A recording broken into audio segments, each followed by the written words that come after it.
And we're on. All right. Awesome. Welcome, everybody, to our coverage of the second day of the third test from Old Trafford.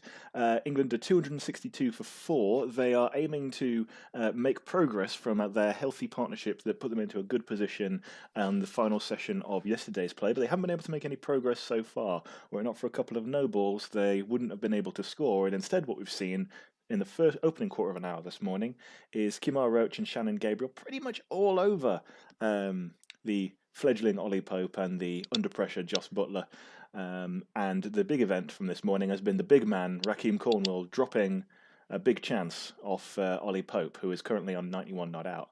Butler has just faced the third delivery of this over from Kemar Roach. Actually, sorry, the fifth delivery. I forget that his figures are going to be forever weird. With me is Shady Slim. Say hello. How are we? Hello. And also with me is Shri, who's currently hunting a stream, I think. Yeah. But we're online and we're raring to go. How much of yesterday's play did you guys see? Admittedly, I forgot the match started last night, and then when I saw the thread this morning, I thought, oh, why is the thread popping so much? We missed a whole day's worth of cricket. But I checked out the highlights this morning, and the Windies looked pretty well on top early on. 122 for 4, getting rid of Stokes and Root, given England had the long tail, they'd have been smelling blood in the water. But this partnership has really taken off, obviously. So it's really turned the match. Yeah, just a bit. You probably would have said like 120 for 4 is like under normal circumstances that's shaky, verging on the dodgy. But for England, it was potentially disastrous, given that they had opted for the additional bowler in light of the fact that Ben Stokes is apparently not able to bowl. Yeah, well, exactly. Or else being precautioned over since they've been rotating the attack so much. And they have that. Oh, and he's bowled him. Right on the door, Pope is gone for 91. He has failed to add to his overnight score. Shannon Gabriel, who has been very much on top this morning, much like he was, much like the West Indies were yesterday morning, briefly, this time properly making it count with a wicket. He's just missed a straight one. There's nothing else to say there. He's trying to turn it round to leg. He's moving forward. He has been beaten a couple of times already this morning, Pope, and he will not claim his second Test century. He's just missed a straight one. He's gone for 91 off 150. England 262 for 5. Off his pad into the stumps. Oh, that's Gabriel making it count, like you say. I suppose, as the adage goes, when you can't trust the fielders to do it for you, you have to do it yourself. And he's beaten Pope on the outside edge a couple times this morning, as has Roach. But he's, like you say, he's come down and, that's not the starting one wanted. Not at all. And now it'll be Wokes coming out. And into this very, very long tail. Oh, shit. That's unprofessional. Is anything professional? No. It's true. Pay me. So out comes Chris Wokes. And he can hold a bat. He really can. And with the beard he's been rocking this series, he does look a little menacing. Really cut away the baby face. So who knows what Chris Wokes has to say on this series. Didn't really make a huge impact with the ball in the first test. He wasn't playing in the first test. That would be the main reason for that. Second test. Jeez. Very professional. Yeah. No, in the second test, he didn't make a huge impact. He took a couple wickets. He bowled pretty well. He's actually averaging better in this series than Stuart Broad, who made all the difference. He didn't go for many, and he took a couple of key poles.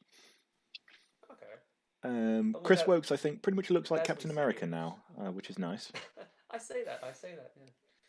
Well, as you see with his high score up 137 not, he can hold a bat, so he's not the worst number 7 in the world. Well, in county cricket, he's been batting there for ages, and he has probably a substantially better first-class batting record than Joss Butler does. Well, that wouldn't come as too much of a surprise to anyone who's seen Butler play over the last 2 years, I do contend. Well, it depends what format they've been watching him in, because in the short formats, Joss Butler's a genuine superstar. That's a foolish ball to get first up from Shannon Gabriel. That's a good start. Wokes has defended Not much foot movement from Wokes. Not much foot movement. Replay of that wicket. Oh, that's hard to see on 91. Well, he's basically having to start again. and it seems like exactly what Shannon Gabriel needed because he was flagging Yes. a bit. Well, he's a big boy and he puts in every ball, Gabriel. He is an absolute hulk of a man. And to run that frame up and down, Oh, 20 odd overs he would have bowled yesterday. driven, and it's gone straight into the stumps. And Chris Woakes, I think, is going to get off the mark. Yes, he is, because they are a little bit slow to react to the ball ricocheting away into the leg side off the stumps. Butler had to they had to check with Woakes that there was actually a run on, because he did that thing where he runs forward, then the ball hits the stumps at the non-striker's end, and he turns around in a bit of a tiz, hoping that he's not out to run out of the bowler's fingers. But yeah, they managed to scamper through for the single and get Chris Woakes off the mark. Ah, what a game, cricket! What a game! It doesn't make any sense half the time, does it? No, a bit over half. It's no, you love to see it. That sort of when the batsman comes down and has to, he's not sure if he's out or not. But nowhere near Gabriel. He's not exactly a Jimmy Anderson who follows through nice and tight to the stumps. He's probably, if you're going to drive straight down to the stumps to anyone, Shannon Gabriel's probably the man to do it to. Mm-hmm. That one is again defended by Jos Buttler. He hasn't added. Sorry, Sri. Yeah, I haven't found a stream, so I kind of feel like a weird third wheel. So I'm just gonna, yeah, I'll come back when I find a stream. Okay. And just gonna hang out for a bit. If you can hook up to cricket.com.au, they have it for free, so try that one. I don't think to all our we listeners have. Out there. We probably won't. We probably won't get that in India. So yeah, it is only for people who appear to be from Australia. Ah, right.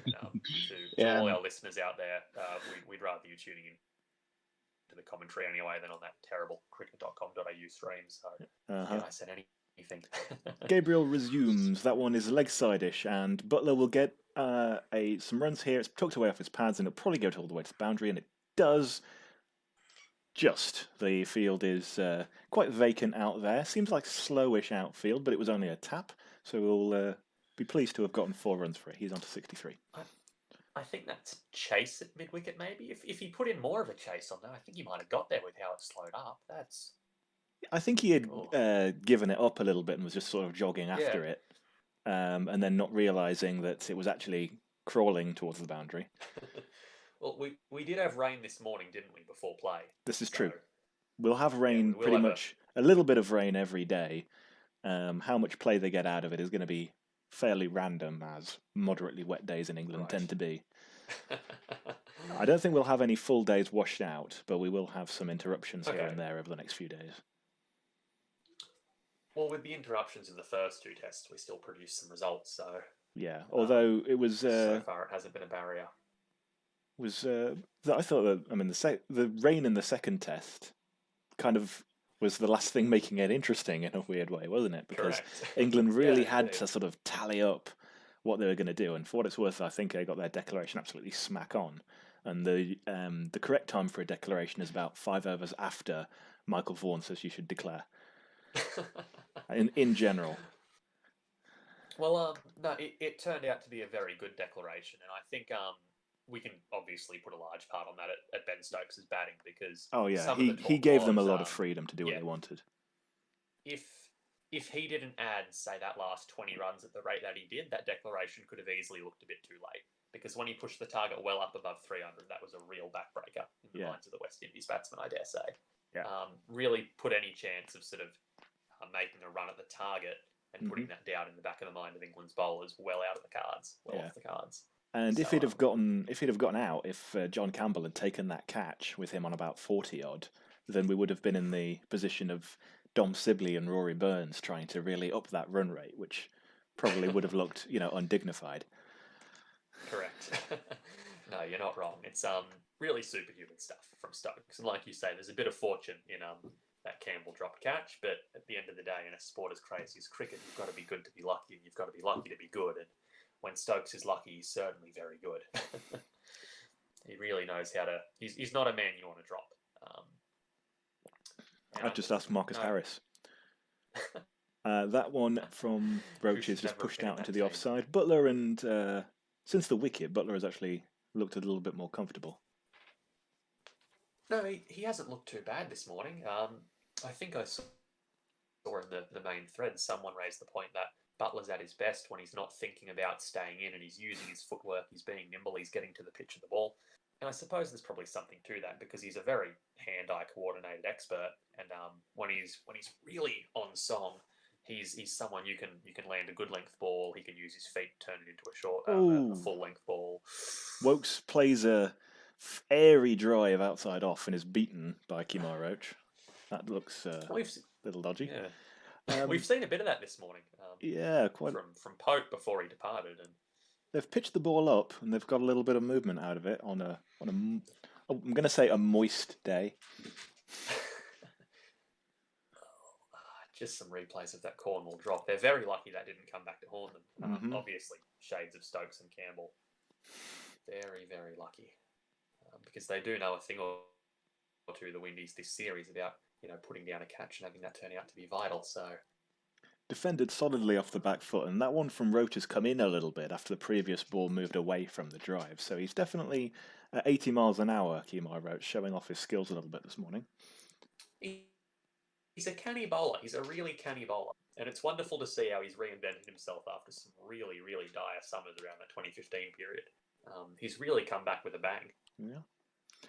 I think he's probably the only survivor of that 2015 tour of Australia where Adam Voges hit 1 million runs. And then they basically chucked out half the team as a result and have come back the stronger for it. From memory, their bowling attack was Carlos Brathwaite, Kemar Roach, Jerome Taylor, Jason Holder, Jomel Warrican.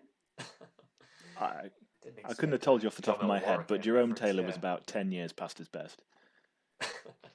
I think his career peaked when he hit that ton, and it sort of went downhill from there. Yeah, that was when Shivnarine Chanderpaul was scoring so many runs in about 2008 that he started exporting the runs. And Wokes is bowled as well. That is Kemar Roach's 200th Test wicket. 267 for 6. The West Indies are back with a bang this morning. And he doesn't even celebrate. Roach, he's happy, but he's keeping it cool. A bit of a waft outside the off stump from Wokes. Half indecisive cut drive. Wasn't really sure where to go with it. No foot movement. Cops the bottom edge, straight into the stumps. The Poms are 6 down. Yeah, and suddenly, the second day that I was looking forward to, where England rack up 450, is not happening at all. No, well, the second day I was looking forward to, where the Windies are, pushed towards maybe winning their first series in England in a long time, that could be on the cards. Without speaking too soon, we know how much things can change, and even though he hasn't showed it at Test level, Jofra Archer can bat.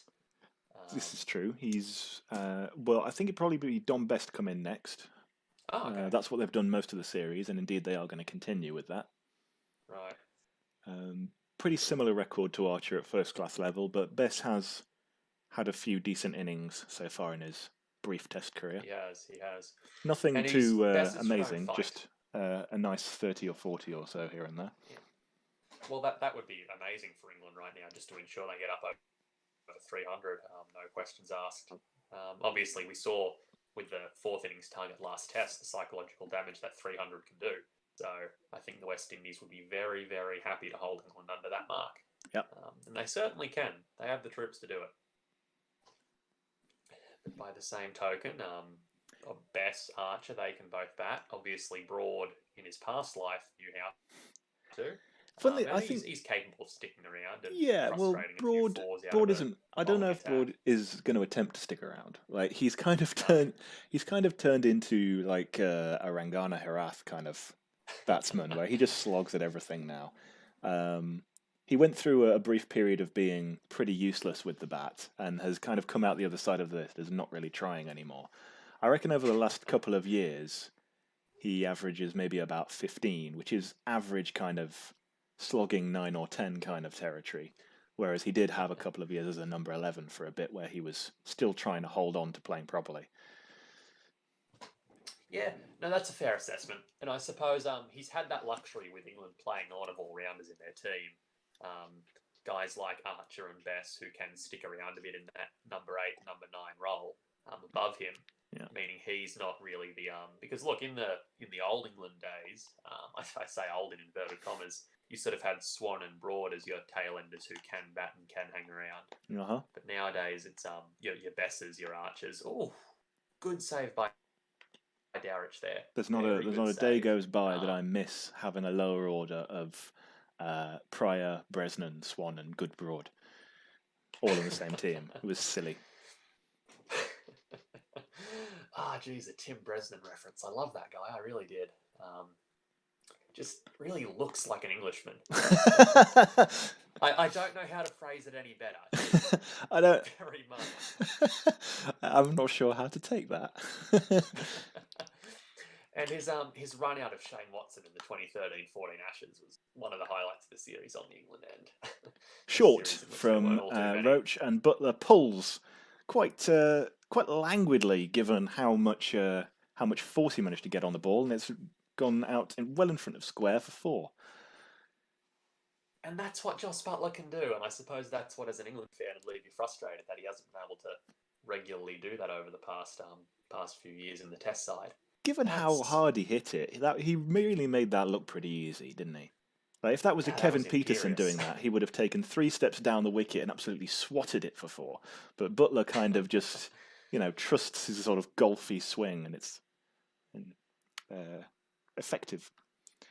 But really, No, just it Butler, works. he averages about 32 or something like that. He kind of just has the record of a wicket-keeper batsman, like a normal keeper batsman. Oh. And Well, if- I suppose he's had high highs and low lows. Yeah, that's true, true. yeah. But if you compare him to, say, anyone except Matt Pryor, who has a very good batting record, to keep wicket for most countries as a number 7, his record is pretty what you'd expect. It's only really seen as a disappointment because he's played some of those tests as a pure batsman. He hasn't really done as well as Johnny Bairstow did when he was a keeper batsman. And That's trying to fair. fit them both or one of them in the side has been this sort of ongoing mystery. And of course, what he's like in one-day cricket, where he's a proper star. Yeah, and I suppose as an Australian, I'll always, index wicketkeeper batsman to that Adam Gilchrist, Brad Haddin golden age we had. Like, that's what I grew up on, seeing, imperious strikers of the ball as your wicketkeeper batsman. Obviously, you can't compare Haddin to Gilchrist, but certainly many a memorable Brad Haddin innings in the Australian summer turned many a game. So, I suppose, look, what Butler's doing. Oh. Just as we were in the middle of talking him up a little bit, Gabriel strikes for his second wicket of the morning. England have lost 3 for almost nothing. He was propping forward catch. and good length delivery, and it's moved away from him just a tiny bit, and he's nicked it into the slips. And they held on to that one. That's Jason Holder taking the catch at top second. Catch by the captain. Big man getting low to his left. You'll love to see it. That's it's not a hugely thick edge, and Holder's not all too deep at second, but he's had to get low to his left. He's caught it just off the ground, and he's pumped up the captain. He is absolutely fired up. So's Gabriel too. After a no ball, the previous ball, he has been a little sloppy on those, but thankfully the 2 wicket balls, he's been behind the line. That's all he needs to do. 3 for 14 this morning. Oof. And Rough- that's really rough viewing. the last of the batsmen. Yep. So And look, I'll That's take what 300 Shannon from Gabriel here, can bloody do. hell. yeah, well, you've got Archer to come out now, followed by Broaderson. So, oof. Geez, this could get interesting. This could get interesting.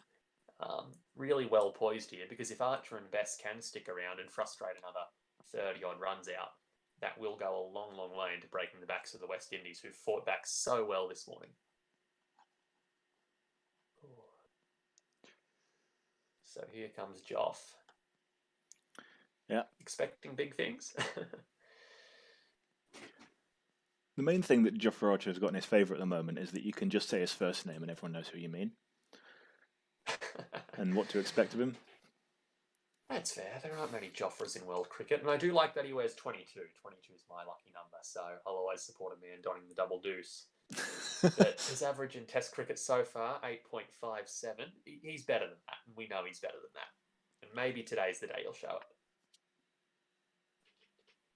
I think I had a case of the double deuce not too long ago.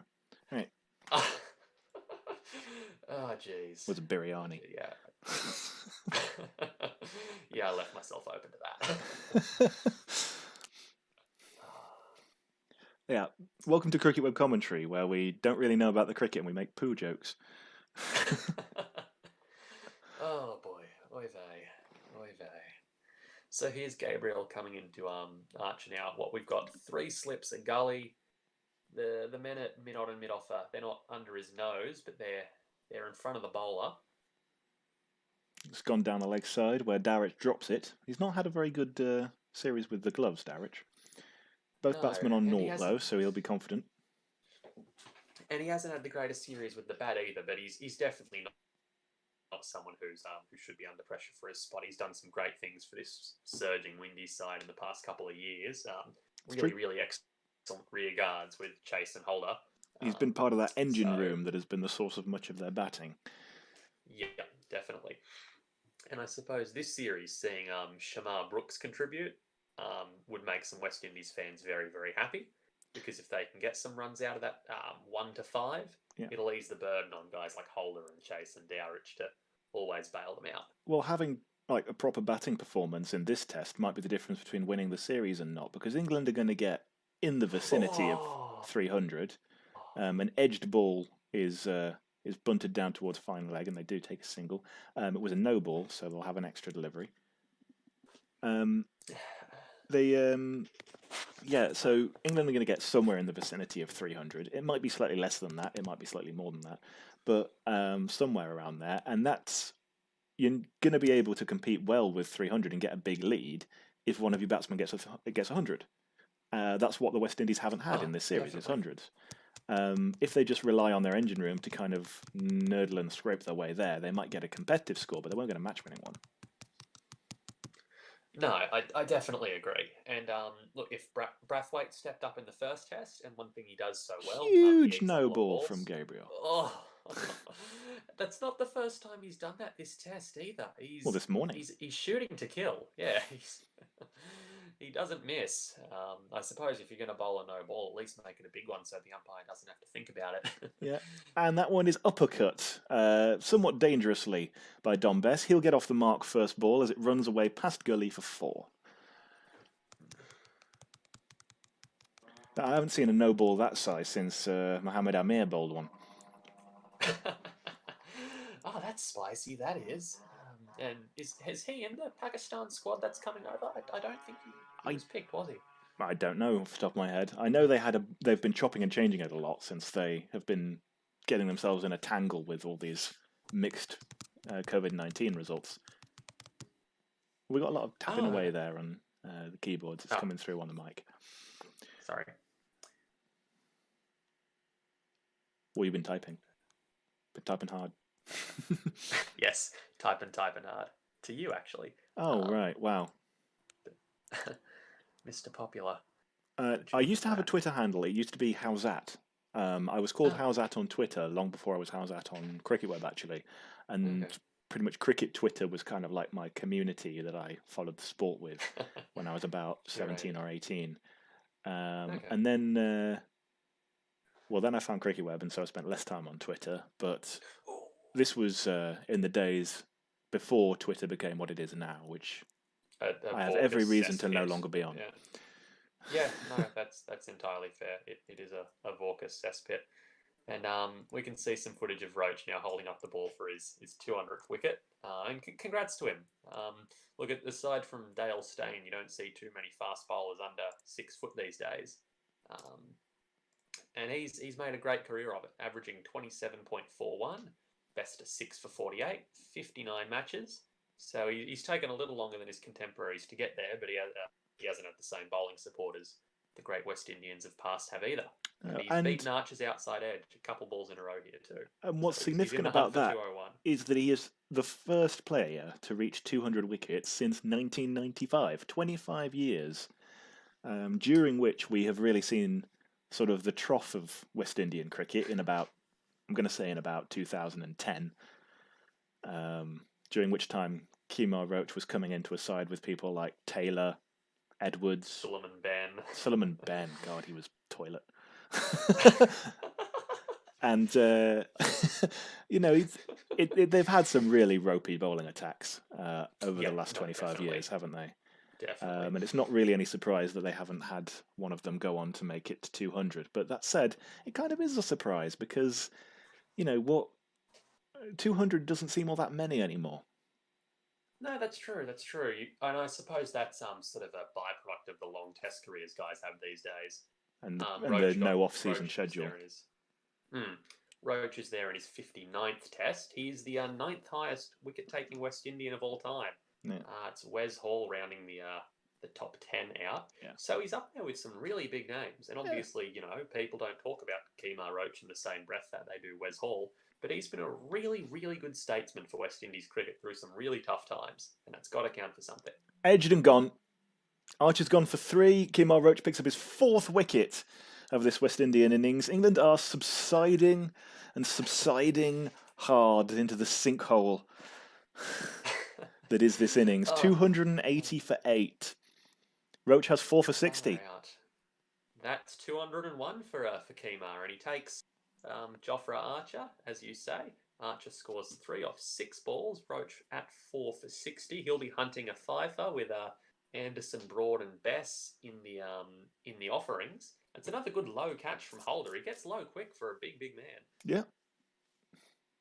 And the captain's fired up, and so he should be. His bowlers have done very well this morning. Very, very well. Great, great job of turning the tide. That'll be what have they made this morning? 22, and they've lost 4 wickets. 4. Yep. Kemar Roach has 4 for 60. Siren Gabriel has 2 for 65. After a couple of interrupted days both of them. The worst thing about their figures is that they both have 0.2 at the same time, which is absolutely infuriating. What they ought to have done, of course, is have brought Shannon Gabriel back on to bowl during a Kemar Roach over and made it whole again. But they haven't done that. And now forever the scorecard will be tainted. Precisely. See, what the hope would be for, say, Roach to finish an over, and then Gabriel to end the innings on the 4th ball of his over. So Gabriel's figures would be whole. I would Roach's accept. figures would still be at a 0.2, and it would look like Roach finished the game. You know what? You're absolutely right. So this is what we need to happen. Or alternatively, just keep batting for long enough that Shannon Gabriel has to go off again after 4 balls of an over. Then we'd be all right. I don't think that'll happen. Then again, Gabriel always is an injury risk, and we don't want the big man to go down. But Stuart Broad has a top test score of 169, so all we need is one of those and we'll be all right. All we need, just one simple ask. It's not too much to ask, is it? No, not at all. Not for a man of Stuart Broad's stature. So this is Roach hunting for his 5th.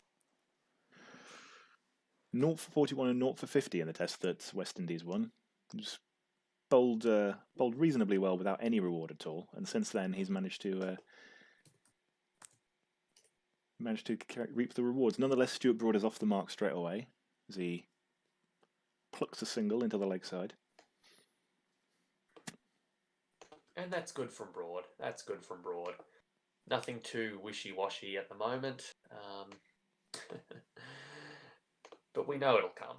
Dom Bess and Stuart Broad are being shown with their sort of photoshopped full-profile images next to each other, and Dom Bess just looks like Stuart Broad's son. Well, they did this with Archer and Bess as well, and they photoshopped them such that they're the same height. Which we know full well they're not. But it's interesting to see. Have they shortened Stuart Broad, or have they extended Dom Bess? I think they've made Broad smaller because he looks very out of ratio.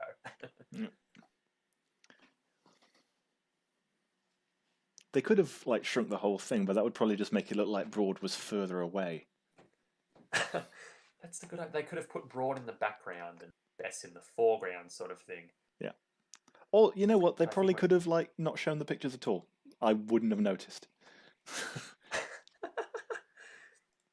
I mean, now we're delving into the nitty-gritty. What the Sky Sport graphics department. We don't know how things operate up there. Yeah, and I'm sure It's I'm beyond sure our if pay you grade. if you're listening to this, like unpaid intern in the Sky Sports graphics department, you're doing all right. Just keep at it. You'll be all right. Yeah, it'll be all right in the end. Yeah. We're rooting for you. Yeah, I don't know. Maybe you're like just the nephew of whoever's actually the director of the channel or something. In which case, fuck you. Maybe he's related to Dom Bess, and so it's not sort of the company policy. He just wants to make Bess look taller. Do you want to do that with your family members? I mean, Just I present don't them want as to bigger? look like manlets. And like a weedy little officer. I shouldn't call Dom Bess weedy. Like, he's a professional athlete, and I'm sitting here doing online cricket commentary. But he's, Stuart Broad's a big boy. It's Stuart Broad pulls. Oh, but he doesn't look comfortable against Gabriel. Not at Yeah. all. He pushes the ball just to the left of what is a sort of forward short leg kind of position, and considers ambling off for a run, which is definitely not there. No. Stuart Broad, you imagine he's so like animated and adamant when he thinks he might have got a wicket. You expect him to be kind of the same thing for runs as well. So he's like, yeah, I hit that. I deserve a run for it. No, not really. I think he just doesn't want to face Shannon Gabriel. There And might not be a many great deal of people do, truth to be that. fair. Anyway, he's facing him again.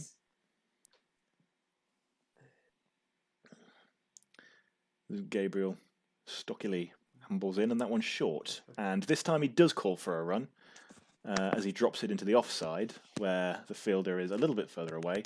And it's another no ball from Gabriel. I think the majority of England's runs this morning have come from no balls.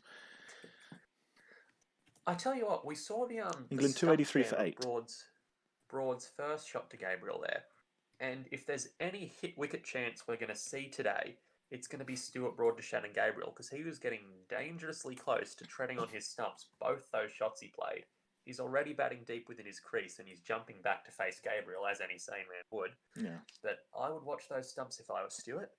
There is 6'7" of Stuart Broad, and he is does appear to be something like a gangly baby deer at times. A gangly baby deer. I like it. But it's hard to know. It's going to be hard for Stuart Broad to keep track of his elbows. That's all I'm saying. Gabriel comes into, I don't know, finish is over? No, start is over. I don't even know. That one is sliced by Dom Bess, and it's gone between Gully and the slips, and Gully hares after it, manages to pull it up just inside the boundary, and Dom Bess has collected 2. That's good from Bess. Every little run counts, no matter how you get them. As England amble towards 300, 285 for 8 now, they could get there. Bess is batting with a strike rate of 200. He's 6 off 3 balls. The noticeably more electric Dom Bess. Not what you expect from your off spinner normally, unless they are Rangana Haraf, but he has done a good job with the bat this series, Bess, and that's good, because England's staunch in the tail will be needed today if they make a run of things. Mm-hmm. Look, at this point, what would you be hoping for? 300, obviously. I'm just hoping for 300, really. Right. That is full and kept out by Bess. If I tend to have a look at the line, as it's called, which is basically the over-under with even odds. Yeah. And that at the moment is at 312, which I think is a bit generous. That's but I would definitely take that if you offered it to me. 312, oh, definitely. That would look at a 30 odd from Bess would get you to 312. Yes. Although this morning it was at 430, so Oof, it's shortened considerably since then. Just a bit. 312 is generous. Interestingly, it might actually play into England's hands a bit, because they've got to win this game, and with spotty weather pretty much affecting the whole Test match, maybe they should just try and bowl the West Indies out. Well, bowling teams out generally does make for a chance of winning a Test match, especially when the other team is batting in the innings. Yeah. I hear that bowling that team out generally puts you in a pretty good position to win. But no, you're right. Wow. Sometimes. Ouch. As a captain, better to, get all that declaration talk taken out of your hands, because no doubt if England were pushing on, you would be hearing, should they declare, should they not, what's the right point, blah, blah, And blah. that would very much upset. That tends to annoy me enormously in the first innings. Declaration talk before the end of the third day should be just banned. Should end up in the tower for it. That is hit him on the pads. Dowrich goes up for it, but no one else is interested because it was much too high. And it's Michael Goff umpiring, so if he says it's not out, you don't review it. Do the Windies have any reviews left? Well, they must have. We're not refilling. It's We're not over- refilling after 80 anymore. I think they are refilling after 80, Oh, okay, even with the 3 reviews, right? even with the 3, which is why they've had kind of so many. It definitely feels like an Yeah. awful lot. Oh no, sorry, you're right. They only have 1 review remaining according to Cricinfo. Okay. I do love the delaying tactics Jason Holder used on the 5th day of the last test with his. Where we appealed his for bollock interviews. before wicket with a ball that pitched more or less halfway across the pitch from leg stump. It's 4D chess. It's 4D chess. We're all playing. That one's chess. outside He knows off, what and he's doing. Best once again steers it between Gully and the slips, and they've actually given him a deep backward point now, so he's only going to The get 1 for respect. it. Perhaps they've judged that that's Bess's primary scoring shot, and they've decided to cut it off for him. But that's very surprising to see the deep backward point there, because you'd quite like a tail ender to be flashing towards the offside, wouldn't you? This is a very, very big throwback. I think it was when England toured the West Indies and Holder made his 202. I don't know if it was that test exactly, but I was on here with, I think, Spark and maybe yourself as well. And I don't know why I remember this, but Jimmy Anderson came out at 11. Yeah. And the West Indies had a deep backward point in for him straight away. And I think it was Spark. Went Spark hates absolutely deep off at them fielders. for it. He hates He went deep fielders. absolutely If off you at them. if you want to have any deep fielder during a test match and Spark is commentating, he expects you to justify that with a dissertation. Well, okay, a deep backward point to Jimmy Anderson couldn't be justified by the most eloquent man in the world, especially coming out at number 11 on Nort. It was a sight to see, and Yeah. I think that might have been the Holder 202 test. It Maybe one of wasn't. the other Holder tests was in that 202 series. in earlier last year, where we definitely weren't Oh, doing not it. the two. If Holder I think 103, what you might be thinking of 103, is when we were commentating on England against the West Indies at Lords, where they had to finish it off, and Moeen Ali took a catch at third man after we had spent a while bagging the position. It was a sort of squarish third man. Because we had a few sessions that test round, I do believe. The commentary game was at its height. The swinging mid tens, as they call them. Indeed. But it's back with a vengeance for the new decade, and we hope to see it continue. Long may it Yeah, if I recall correctly, it originally started with Heath Davis Speed, Okay. trying to get better commentary for the 2015 World Cup. And then we missed that and started commenting on the 2015 summer instead. Yeah, I remember we did our trial run, IPL game, Mumbai Indians versus someone, Yes. and I was up at long past midnight till about 3 in the morning to do that on a Friday night, I think, in the school holidays. No one has ever doubted your commitment. No. But look, if you're going to watch an IPL match, make sure it's a good one. And Yeah. with the Cricket Web commentary team, it's always fun. While we've been burbling, Shannon Gabriel has finished off his over, so here comes Kemar Roach, and that one is well outside off, and Best tries to cut it, I think, but it was a sort of swooping C-shaped cut that went absolutely nowhere near the ball, and so he doesn't get any runs for it.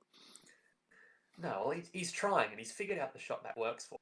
And if they're going to keep putting it outside off, short of a length to a tail ender, they deserve to get, plastered through that region. This is the time where, Gabriel, Roach, 2 seasoned campaigners, you'd hope they'd be honing in on those pegs. As a West Indies supporter, is what you'd like to be seeing right now. I don't think they should spend too much time outside off. Yeah, that one is tighter, and it's defended off the back foot by Bess. So England still 286 for 8. And that's a good defensive shot, because as we've discussed, Roach this test has been able to move it both ways. So you've always got to expect that tighter in ball. It could move, could duck in a little bit. So it's good to be certain on your front foot defence there. And you're right, that looks terrible. 2.2s on the overs on the scorecard. And it makes it really hard to commentate on because I don't know how far through the over they are. That one is full and on the pads. Bess is able to flick it down towards long leg where it's misfielded. They might get a second run because of that, but they don't because Stuart Broad is now on strike, so he'll only take one for it. And Broad will see if he can face this last Roach ball, and I don't think he'll be taking a single here. Big Stuart. I don't think it's in his best interest.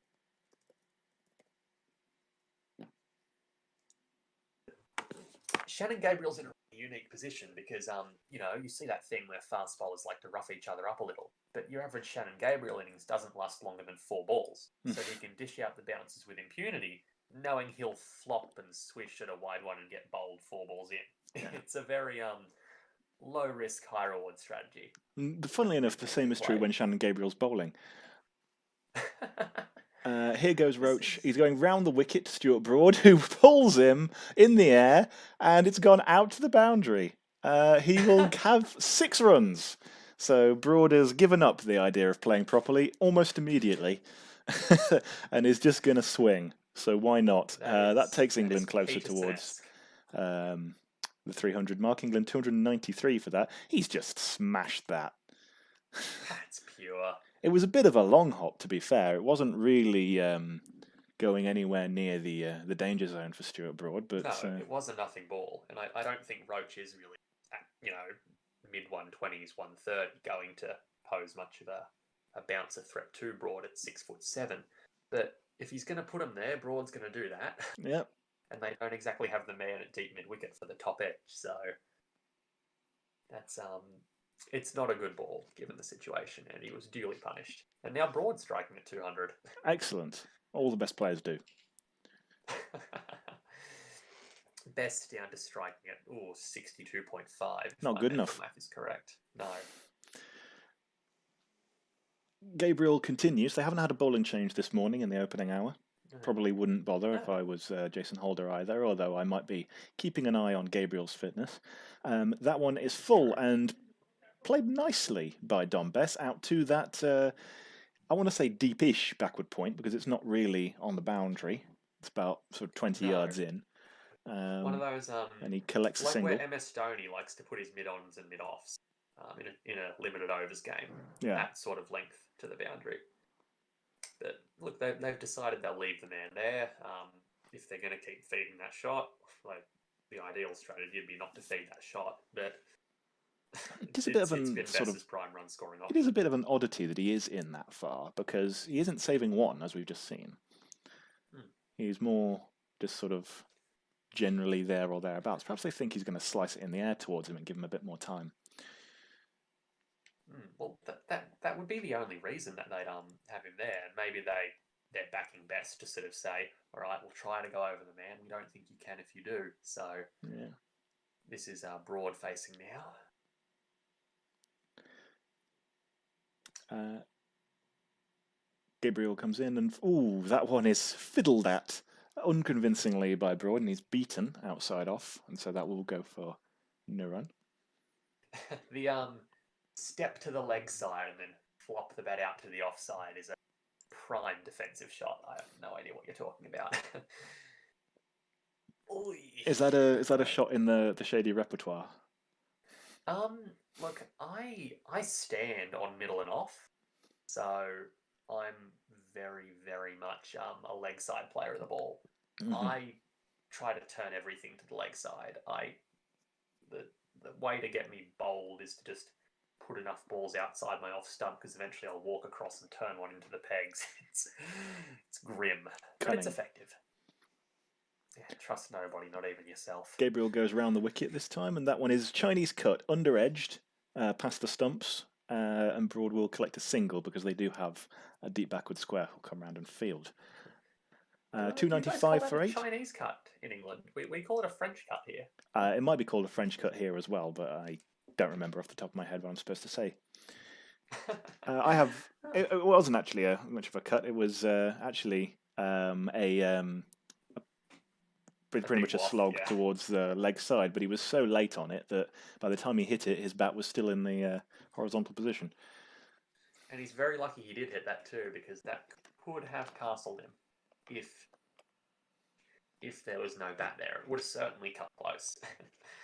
That's what Gabriel does to tailenders. He likes to hold the pegs. He's a very effective bowler at cleaning up the tail. Back to right arm over for Bess, and that one is again squirted out into the offside, and they will pick up a single. They're surprisingly managing to collect a fair few runs from these awkward pokes and edges, but England won't complain too hard. No, as long as the runs go on the score sheet, that's all that matters. And they have done a good job of sort of extending that partnership. This partnership's been 16, I think, because they were 280 for 8 when Broad came out. And look, at this point, that's valuable runs. That's pushing you up towards that 300 mark. That could be, at the end of the day, the mental barrier, the West Indies batsman. Who knows? It could be the 20 runs that seals the series.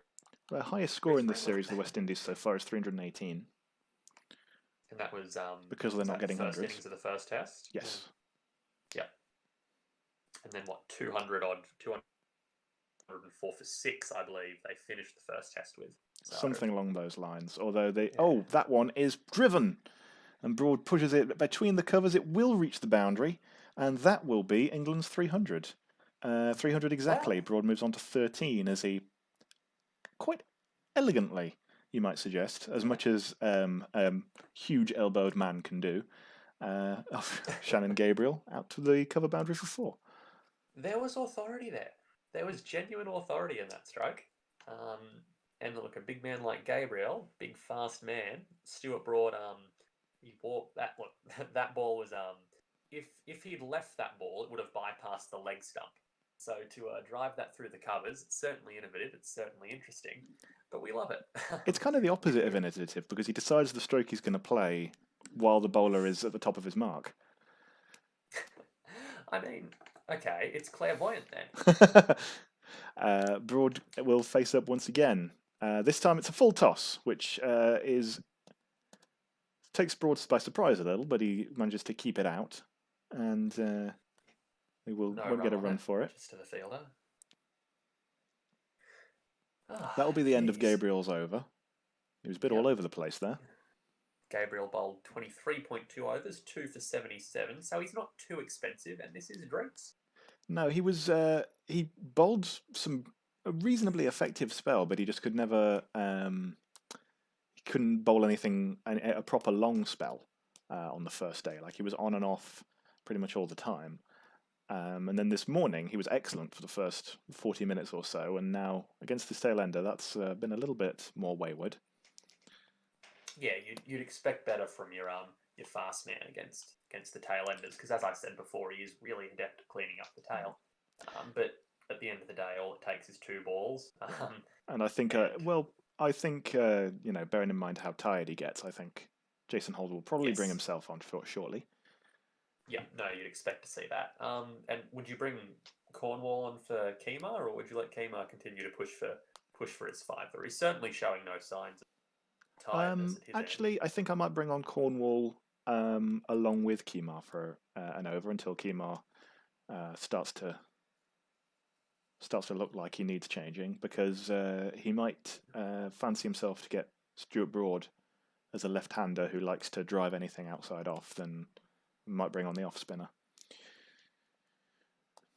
Alternatively, you could just try and castle him, which is probably not going to be too ineffective a strategy. No, that's probably true. And look, I would like to see the big man pole this game. He did take his big slips catch earlier in the match, but at the end of the day, his role in the probably crystallise in the 3rd innings, in England's second batting innings, where hopefully the pitch has deteriorated a bit and he can work his magic. So I don't think the big man will be too disappointed if he doesn't get too much of a run in this first innings. We are seeing a drinks break at the moment, I think, which is yes. So what's the hour been for England? They've got 42 runs for their 4 wickets, which is obviously enormously disappointing for them. But they haven't thrown it away completely. These two are making a little bit of a fight of it. Well, indeed. It'll be Ollie Pope who's the most disappointed, having been given a life and then allowed his defences to be completely breached by a straight delivery when on 91. Look, realistically, the Wokes dismissal was limp. The Archer dismissal was limp. Gabriel's a great bowler. Well, the Wokes, Archer, and Butler dismissals were pretty much identical. No, well, look, Butler prodding forward, having to reset. You can forgive that one. The wishy-washy cut from Wokes early in the innings. That's oh yeah, sorry, I'm mixing up Wokes there, but yeah, that was pretty bad. And then, yeah, Archer's low to his right, a bit non-committal, but you can't fault it too much. Roach has been getting good movement both ways in this morning session, so that was always on the cards, especially early in the innings before Archer really got a feel for things. But now, this is Roach continuing, and that's well defended by Beth. Yep. Yeah. Well defended. I think Wokes' dismissal. I wonder if the England selectors in the back of the mind were thinking that they could have had Sam Curran at number 7. And while on the surface of it, I don't think Wokes over Curran is in any way really a bad selection. I wonder if Curran at number 7 might be a bit more of a long-term audition for the lad. Anyway. Well, look, Wokes is obviously a far superior bowler to Curran. You reckon? Far superior, I'm not sure about that. Oh, look, I definitely put Curran's batting a cut above Wokes. In the number 7 role, Curran probably is better suited, especially with Archer, Anderson and Broad all lining up.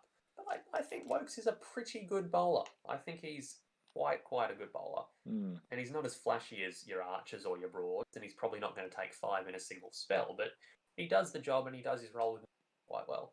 Yeah. He actually... Chris Wokes, I have every sympathy for because he's a relatively similar bowler to the aforementioned Tim Tiberius Bresnan, who's one of my favourite players of all time. I think when I was looking at this team sheet, I thought Curran might have balanced the side a little bit more with the left arm seam. No, that's entirely fair, and I think a truer batting all-rounder in that number 7 spot, someone like Curran who you can rely on a bit more with the stick, and provides that left arm option when you've got Anderson, when you've got Broad, when you've got Archer. You probably don't need to get the 4th best pace bowler in the country. Broad gets a ball into his midriff from Roach from round the wicket, and he pulls it. It goes towards the deep square leg fielder, and he will take a single. That's a good shot from Broad. That's responsible. He's pulled that well along the ground. Rolled his wrists, kept it down. Classical batting from the big man. Jimmy Anderson is leaning on a door, presumably ready to come in, but it didn't look like he had his gloves or his bat or anything already. Is he padded up? I don't know. Are they going to declare as soon as Broad gets out? What's going on? That would be interesting. I say Broad gets out because he's definitely going to get out before Dom Bess. And that one is down the leg side. Bess misses it. Dowrich manages a good take. Without the stadium sounds, everything that goes down the leg side deviates a little on its way through. Looks like it could be a catch. So, of course, we used in a way because I've got the stream muted. I'm now actually on the same kind of portion as everyone else for the first time in a long time. That's fair. It's a good way to go about things. But you have umpiring experience, don't you, out in the middle? Oh God, I mean it's impossible. I've never able to do it. My hat goes off to the people who can ever tell whether or not a batsman's hit it. Because sometimes it's obvious. Sometimes there's a big swish. You hear the nick, and there's nothing else it could have been, right? And that's fine. But I swear, when a batsman, when the ball goes somewhat near the pad, and there's just that sort of thick thump from when it's clearly bat pad, and you're supposed to determine whether it was bat first or pad first, I have absolutely no idea how anyone has a clue. And the fact that they manage to get it as right as often as they do is remarkable. And down the leg side when it could be bat or thigh guard. All that stuff, yeah. Especially especially because it's coming in from the sort of rear edge of the bat, so it's obscured. Yeah.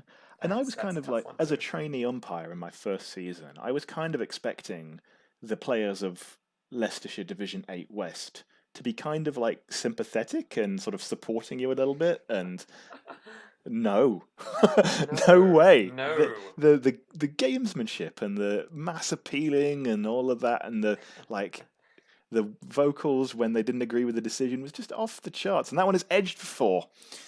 Uh, Jason Holder has brought himself on for Shannon Gabriel, as predicted, and his first delivery is edged by Stuart Broad, past the slips, and we'll get 4 for it. We're seeing Rakeem Cornwall fetching the ball as though the director implies that was somehow Cornwall's fault, but even Cornwall is not that big, and it flew between the gap in the slips.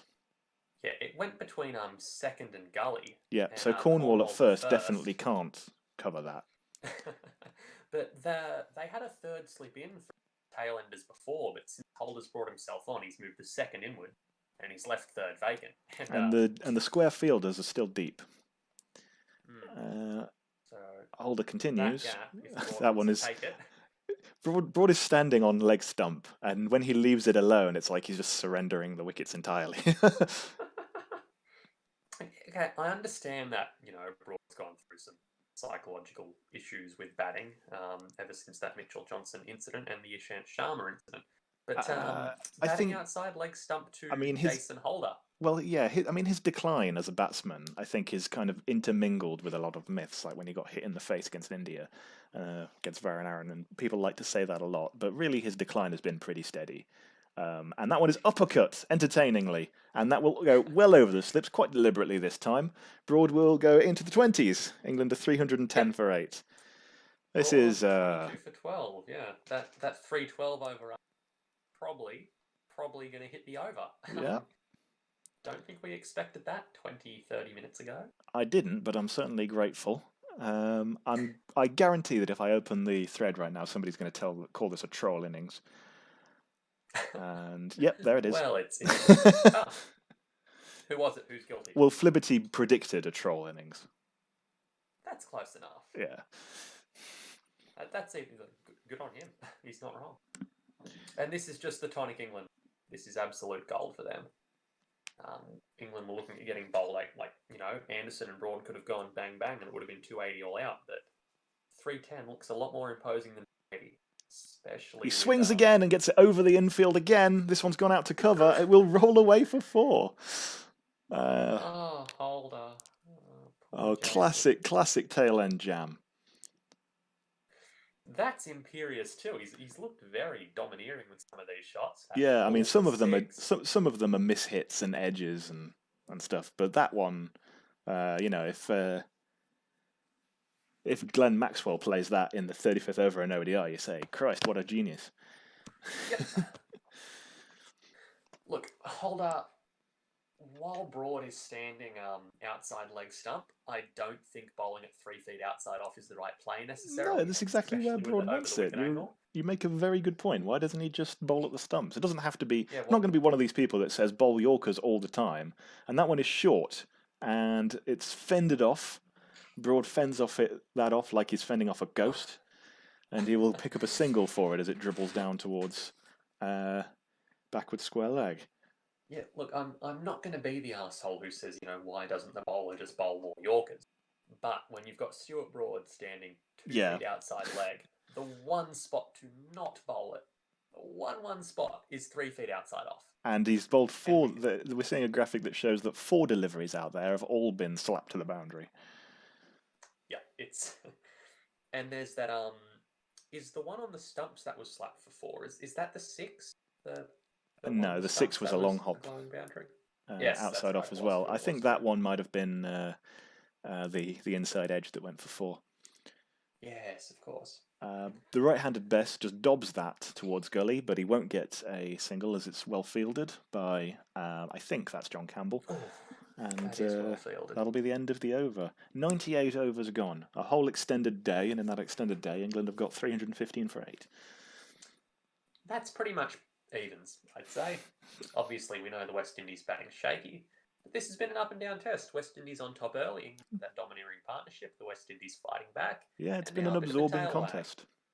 Yeah. For the third test in a 3-test series, square at 1-1. This is exactly what you like to see. Speaking This of is, absorbing, I've just spilled my water all over the table, so I'm going to go fetch some kitchen towel. Can you hold the fort for a minute? Yep, that's all good. So we have Bess and Broad, as we know. Bess on 10 off 20, Broad 27 off 14. Score at 315 for 8 in the hashtag Raise the Bat Test series. England's first innings looking not too domineering, but it's not pathetic either. It's very, very well poised. We've got Roach coming in, 4 for 69, Kemar is on. And he is bowling to Stuart Broad on 27. And Broad takes a big heave-ho of a swing there. Absolute clunk. And he really, really chunks it along the ground onto the man, out to the man at mid-on. That's it's an unconvincing stroke. He's going out there with the right intent, as Michael Clark would say, but on that occasion, it did not come off. But that's fine. He's playing the way he's playing, and it's working for him. And I don't think any England fan out there will complain. That is a mass 27 runs. And, Slower Roach ball now from Roach. continuing, yes.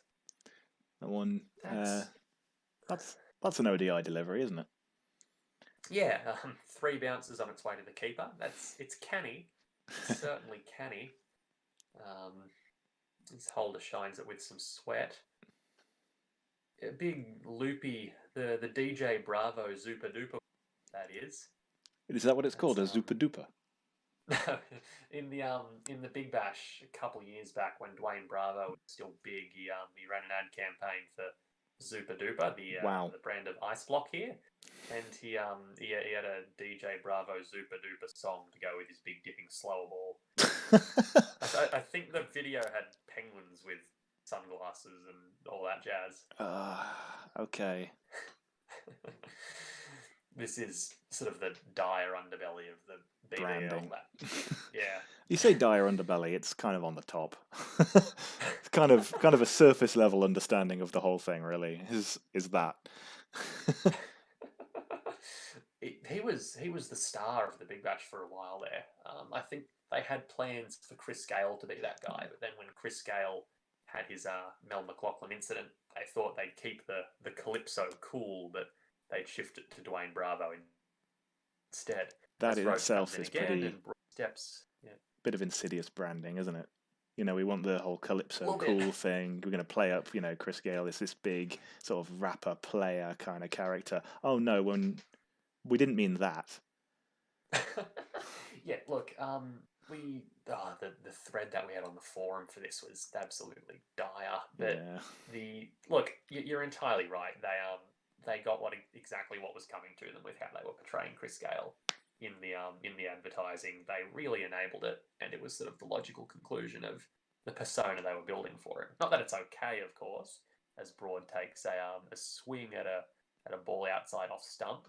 Given he's standing so far outside leg, he can barely make contact with it as he chunks it out to mid off. But It's almost like when you give someone explicit permission to be a knob for as long as possible, you can eventually, get something like that happen. Yep. Which that's which we also learn on forum pages. All right, here goes here goes Kemar Roach. He's still looking for his 5th wicket. That one is full and bunted down towards long on. The fielding is attempted and failed. I don't know if he managed to pull that in on the second attempt. He attempted to do the fielding with his feet and managed to pull it in after only managing to redirect it slightly. Roston Chase, I think that he's is. got there. I think he's done it. They run 3. And Chase is a better fielder than that. I mean the fielding with the feet thing, it looks pretty damn lazy. He does manage to save the 4 in the end. It's not a great look when it goes wrong. No, it looks kind of cool when you pull it off, but it's inevitable. You just redirect it sort of at a 135-degree angle rather than get a good strong stop on the ball. That's the sort of thing you yell at the 14-year-old for in your club game when he tries to do that, because he only ever played football before now. See, in my team, we ring up the... It's kind of ableist because they can't really do much else. the old fast bowler who was fast in his youth, but now he's a little bit rickety and his knees don't work, and he's not exactly going to be diving and jiving around the field. As Holder comes in now, bowling his 22nd over, and Broad again standing well outside his leg stump. Holder keeps this one tight as Broad sort of pushes it on the up towards the covers along the ground. It's actually a nice looking shot, just not very well directed. Here's an interesting one. Stuart Broad's average in 2020 in tests is he's averaging 47 with the bat with a high score of 43. Well, I didn't expect that. I know he hit some runs in South Africa and finished not out, but averages in 2020 are going to be a bit silly for a while because of so few matches being played. That one's straight up in the air. This one should be taken. And it is... Wow, it's gone. It's gone a long way. It's gone for 4. There was nobody there. It would have been the long legs catch. In the end, the man from deep backward square couldn't get round quickly enough, and a pull shot from Stuart Broad, which was a massive top edge, came down with snow on it and trickled over the boundary for 4. Well, that man at deep backward square, he is quite square. Broad's taken that on the very far reaches of his bat on the top edge, right near the toe. And, nearly 6 that. Yeah. Nearly 6. And Holder is... big modern bats, am I right? Yeah, big bats, the Dave Warner. Oh, that one's more a convincing shot. That one's straight down the ground. 1 bounce, 4. Broad continues. The partnership is up to 46. Off 42. Yeah. Wow, this is... I mean, if this is a troll innings, this has got the entire mod team up in arms. This is this has turned the game, I dare say. That 280 for 8, England 4 for 22 on the opening morning. That looked bad. That looked like it could have been 282 all out, and the West Indies with their tails up. This has been really, really good for England by way of demoralising the West Indies. 326. That one is put back down the wicket at Jason Holder, who grabs the ball and furiously... There's no other way to describe the throw. He furiously lobs that straight at the stumps, and Broad takes evasive action, ending up on the floor as he takes a couple of steps down the wicket and dives in like a young salmon to try and get his back in time. That is one of the most entertaining dot balls I've seen in a long time. It's important to note, for those without the visual, Holder has thrown that back at the stumps, and all credit to Broad for taking evasive action. Holder's throw has missed Broad by about 4 metres.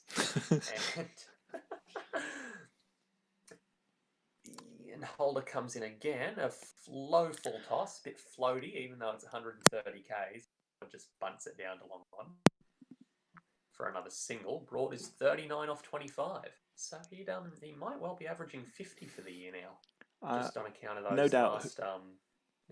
No doubt whoever is on Sky is absolutely apoplectic with one delivery to Stuart Broad hitting the stumps out of the whiff of grape shot that he's been delivered. As they should be. That's not great bowling to Stuart Broad of all people, who, like you say, is just now a fun-time slogger. So it is really a case of bowl the you miss I hit ball. Enjoy yourself after that. Put your feet up and have your 10-minute break in between innings. But only 1 ball hitting the stumps. Is it Rakim time, do you think? Yeah, probably. I'm feeling the big man. I'm not. You want to rephrase that? I would very much like to. It's grim. I'm hoping we see Rakim now. Obviously, you would like to see Kemar get his 5th, but we do have a second innings to play for England here, and we do break Kemar. He has bowled all morning. He's bowled all the first hour, and in the 20 minutes since. So maybe we will see a bowling change. What have we got? We are indeed. The big man's coming on. Rakim Cornwall, 140 kilos, 196 centimeters. And he's going to hope to. It's when you've got more kilos than centimeters. That's when you want to be worried, right? Yes. So he's still. He's still doing all right. 56 in the good zone. Yeah. He's big man's warming up, and he's hoping to breach Broad's defences. So let's see what he can do. That's ill-directed delivery first up because it's down the leg side, and Broad opts to take the single and get off strike. England the 328 cricket ball for 8. the ball looks so tiny in his hands. It looks like a little apple. Just a little rocket apple. Which are these? Do you have rocket Do we have apples what? in Sorry? England? Rocket apples. Rocket apples? No, but Yeah. what they're I'm imagining is half the more fun size than the of- reality, I'm willing to bet. they're half the size of regular apples, but double the price per kilo. Okay. Yeah. Not It's that a keen. con. It's a con. I learned about them this. Jason we're Holder already getting bends to and that watches Dom Bess miss a cut shot. Holder's got 2 caps on. They're not allowed to give their caps to the umpire anymore, so if you've been watching this series, you No. will have seen quite a few fielders wearing 2 caps, which is quite fun. He's looking a bit tight, Raheem, as he walks back to his mark. He's not Obviously, known his for his. actions- He's not known for his mobility. No, but we have seen him in the slips. He does have, those fast twitch muscle fibers, so he can move. A couple of deliveries As, are left as alone. noted and by that stuff. article. Best watching. He's not getting super turn. He's throwing them in at 85 k's an hour, 53 miles. But I suppose the turn might be a little more evident if he wasn't swinging them 3 feet outside Bess's off stump. That one's a bit tighter, and Bess gets back to it as they run for a single out to that man in the deep backward point region. He looks That is like he's a real Gabriel back foot out there. player, Dom Bess, isn't he? Like pretty much everything is. he's looked to try and lean back and steer something through that point gully kind of region. And that's a good shot for a tail-ended play. That's deft, that's controlled. It is good to see. Yeah. That's a decent ball to Broad. It's down the leg side, and it does beat Broad's push. But that's probably the first ball in a while Broad hasn't made solid contact with. He hasn't looked bad, Dom Bess, but I do sometimes wonder how he managed to score a first-class 100 with what appears to be scoring in about 1/8 of the field. That said, so Bess has a first-class 100, is it? he does. He has a go high score of big? 107. 107, right. Well, like you said, similar first-class stats to Archer. Yeah. I think does Archer have multiple hundreds? I believe? I don't know. I don't know off the top of my head if he does. He just has a few 50s. Oh, okay. But Right. Dom Bess is seen as kind of a burgeoning all-rounder, partly because he does have that first-class 100, and partly because he's 23. Only 23. Yeah. Jeez. So he is young enough to be Stuart Broad's son, as you are. Yeah, Discussed earlier. under certain circumstances. No, Stuart Broad's 34, so there's definitely a news story in there somewhere if it's the case. Kemar is off the field, Roach. He's in the dressing room. Hopefully he's not injured. Hopefully he's just taking the break after bowling all morning. But who's this out on the field? Is that Alzar? No, he's not. Nkrumah Bonner. Nkrumah Bonner. I'd love for Silly Cow to correct me on that one. He's warming up, limbering up. Don't think we've got any comments on the YouTube feed. Oh, OS is here. OS says Broad awesome. he was agreeing with me ages ago when I pointed out that Broad was declining as a batsman well before the errant delivery. Yeah, it's just something people like to say. It's not really like massively harmful or anything. It's just not really true. That's fair. I suppose when you're, Stuart Broad and you hit 167 not out, the only way from there is down in his defence. It's a symptom of how people like to attribute things to other things. Sometimes things just have no real explanation, or even worse, there is an explanation, but it's boring. So people prefer the story. That's fair. And look, as he's proven today, he is still capable. Yeah, I mean, he's definitely not maybe batting like he used to. Like, there's clearly a big shift in the way that he's actually approaching his innings. Definitely. But for the fact that he's standing 2 feet outside leg, he's quite fearless with the shots he's playing. That one is around the legs of Dom Bess from Jason Holder, and he'll pick up a single. Bess has moved on to 12 from his 29. Broad is on 40 from a similar number of deliveries. He's doing well, Stuart. It's made for great cricket. It has made for really good watching. And it's been a shock. It's been a really fun session, honestly, for the neutral. No, it has. It has. It's been a bit stressful for me. Look, I ostensibly I'm a neutral fan, but I am hard for the Windies here. I want to see the series win, and I like this Windies team. The partnership, 50 partnership up from 55 balls. Broad 40 off 27. Bess 8 off 28. The other two presumably being Gabriel Nobles. Broad goes over the top again. This one is on the stumps from Holder, but it seems like it's not going to help him. Yet another time, Broad backs away, swings his arms freely over the covers. He's got it over the infielder, and it's rolled away for 4. I think that's a direct contradiction to that idea that batsman can never be too good for the bowler. With Holder finally getting one of the stumps, and it's a good delivery too, and Broad backs away, leaves it over the covers. Yeah.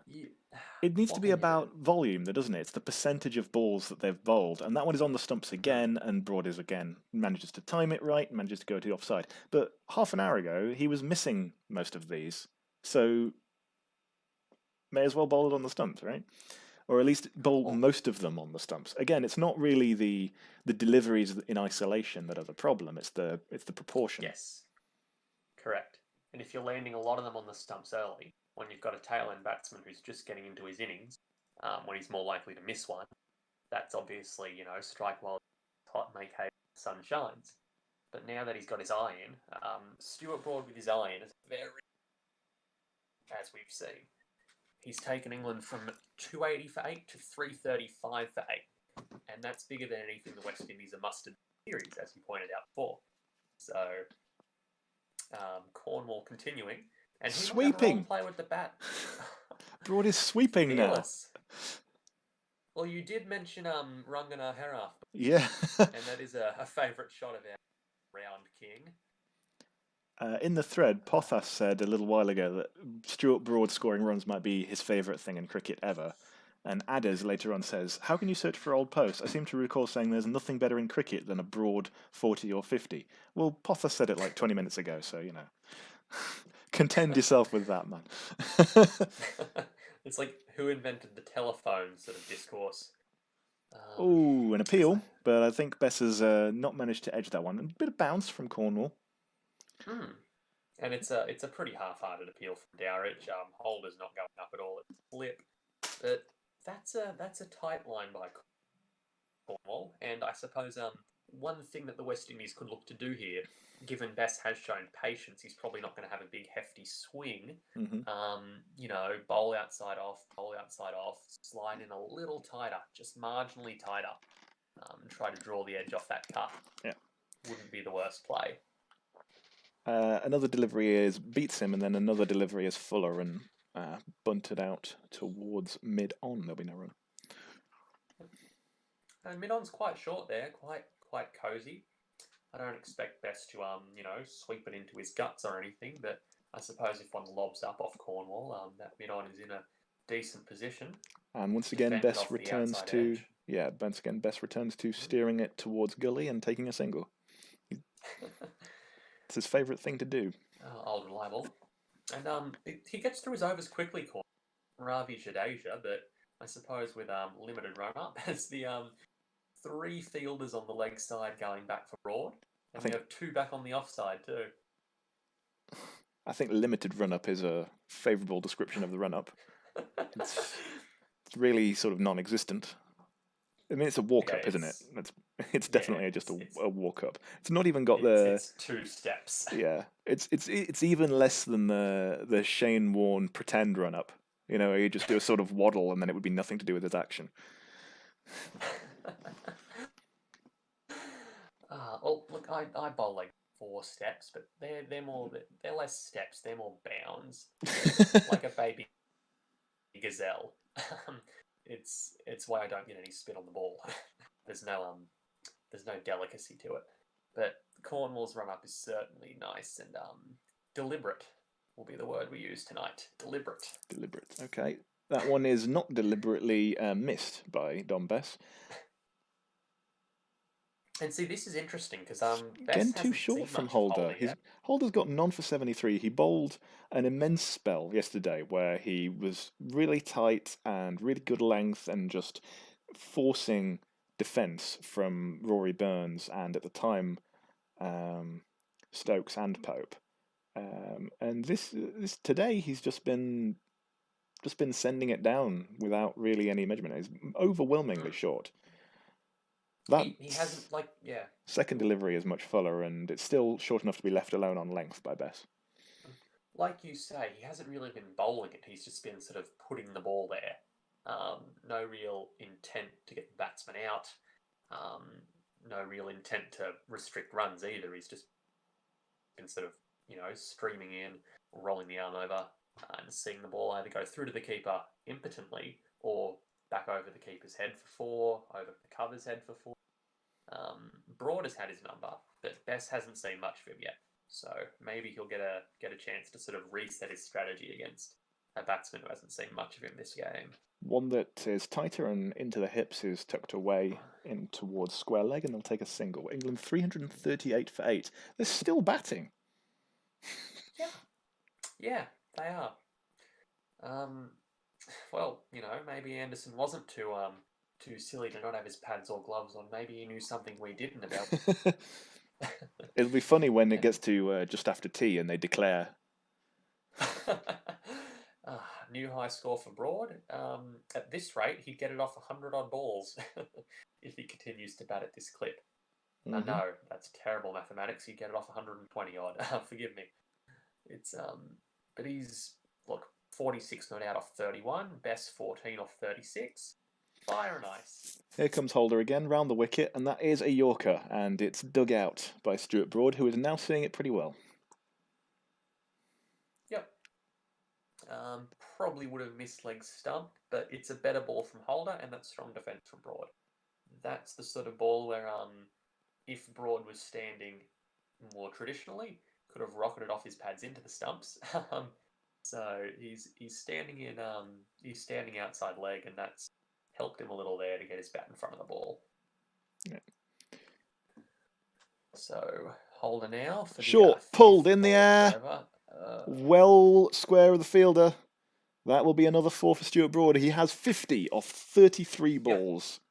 Yep. Raise the bat, Stuart. This is Ben Stokes in the 5th day of the second test stuff from Broad. Tremendous. Roots happy. It's been nowhere near that accomplished or dignified, in my opinion. It was a real hatchet job of an innings half an hour ago, and he's looked much more accomplished since. It's technical mastery now. We cannot criticise the great man. Well, he's that pull shot in the air, but certainly strong and orthodox, and then he's had a couple of lofted shots, cover driven, as well. But earlier in the innings, he was just hacking. Now he's starting to look a bit more like a lower order batsman.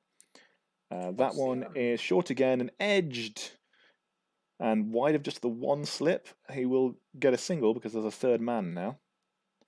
What's the significance of the belfry on the back of Stuart Broad's bat? Do you know? Is that a... No idea. Is it a brand or something? I don't know. There's so many little sort of tags and stickers and everything now. Yeah. It's a bit hard to keep track of. Well, I know a couple of the Aussie boys have 408 for Phil Hughes on the back of their bats. I think Matthew Wade does. That's the joint third fastest 50 for England in tests. That's pretty surprising. 50 off 33 balls is very fast for a test, but you'd think chasing a declaration, it's not that weird, for example. But no, it must have come in ahead of a few similar. Yeah, you'd expect to see maybe a Ben Stokes or a Joss Butler up there. Yeah.